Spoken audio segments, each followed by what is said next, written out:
సహోదరి సహోదరులారా, మీకు శుభవార్త.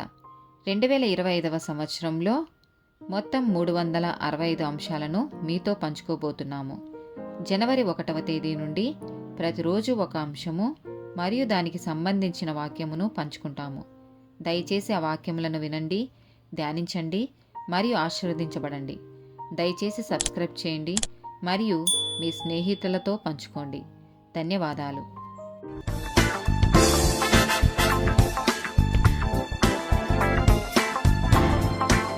225th డే టాపిక్ మతమిళిత వివాహాలు. 2వ కొరింథీయులకు రాసిన పత్రిక 6వ అధ్యాయము 14-15 వచనాలు. మీరు అవిశ్వాసులతో జోడుగా ఉండకుడి. నీతికి దుర్నీతితో ఏమి సాంగత్యము? వెలుగునకు చీకటితో ఏమి పొత్తు? క్రీస్తునకు బెలియాలుతో ఏమి సంబంధము? అవిశ్వాసితో విశ్వాసికి పాలెక్కడిది? ద్వితీయోపదేశకాండము 7వ అధ్యాయము 3-4 వచనాలు. నీవు వారితో వీయమందకూడదు. వాని కుమారునికి నీ కుమార్తెనియకూడదు. నీ కుమారునికి వాని కుమార్తెను పుచ్చుకొనకూడదు. నన్ను అనుసరింపకుండా ఇతర దేవతలను పూజించునట్లు నీ కుమారుని వారు మళ్లించుదురు. అందును బట్టి యెహోవా కోపాగ్ని నీ మీద రగులుకొని ఆయన నిన్ను త్వరగా నశింపజేయును.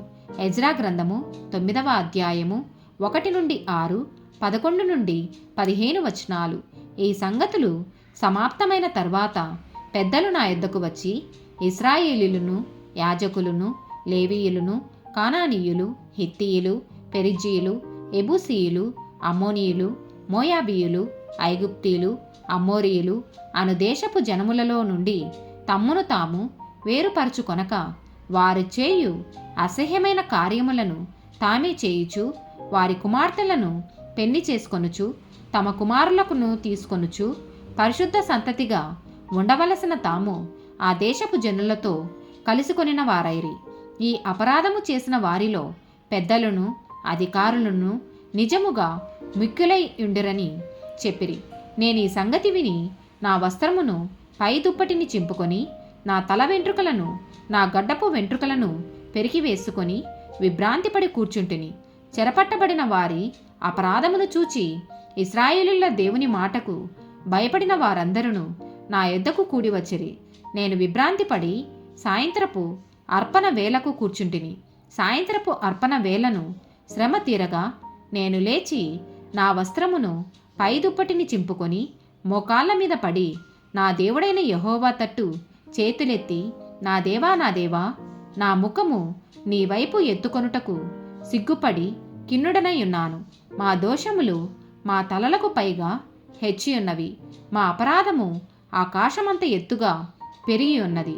వారు మీరు స్వతంత్రించుకొనబోవు దేశము, దాని నివాసుల అపవిత్రత చేతను, వారు చేయు అసహ్యమైన వాటి చేతను అపవిత్రమాయెను.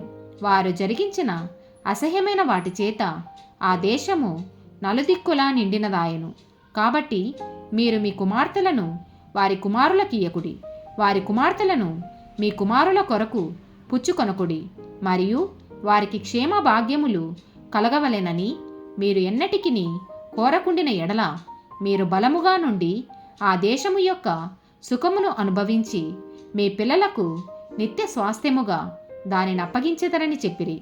అయితే మా దుష్క్రియలను బట్టియు మా గొప్ప అపరాధములను బట్టియు ఈ శ్రమలన్నీయు మా మీదికి వచ్చిన తరువాత మా దేవుడవైన నీవు మా దోషములకు రావలసిన శిక్షలో కొంచెమే మా మీద ఉంచి మాకు ఈ విధముగా విడుదల కలగచేయగా, మేము నీ ఆజ్ఞలను మీరి ఈ అసహ్య కార్యములను జరిగించిన జనులతో సంబంధములు చేసుకొనిన ఎడల మేము నాశనమగు వరకు శేషమైనను లేకుండునట్లును, తప్పించుకొనుటకు సాధనమేమైనను లేకుండునట్లును నీవు కోపపడదువు గదా.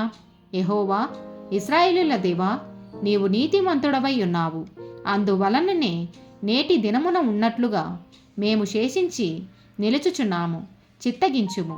మేము నీ సన్నిధిని అపరాధము గనుక సన్నిధిని నిలుచుటకు అర్హులము కామని ప్రార్థన చేసితిని. నెహమ్యా గ్రంథము 13వ అధ్యాయము 23-27 వచనాలు. ఆ దినములలో అస్దోదు, అమ్మోను, మోయాబు సంబంధులైన స్త్రీలను వివాహం చేసుకొనిన కొందరు యూదులు నాకు కనబడిరి. వారి కుమారులలో సగము మంది అస్తోతు భాష మాట్లాడువారు.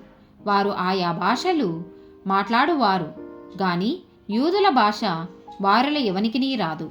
అంతటా నేను వారితో వాదించి వారిని శపించి కొందరిని కొట్టి వారి తల వెంట్రుకలను పెరికివేసి, మీరు వారి కుమారులకు మీ కుమార్తెలను ఇయ్యకయు, మీ కుమారులకైనను మీకైనను వారి కుమార్తెలను పుచ్చుకొనకయు ఉండవలెనని వారి చేత దేవుని పేరట ప్రమాణము చేయించి ఇట్టి కార్యములు జరిగించి ఇశ్రాయేలుల రాజైన సొలొమోను పాపం చేయలేదా?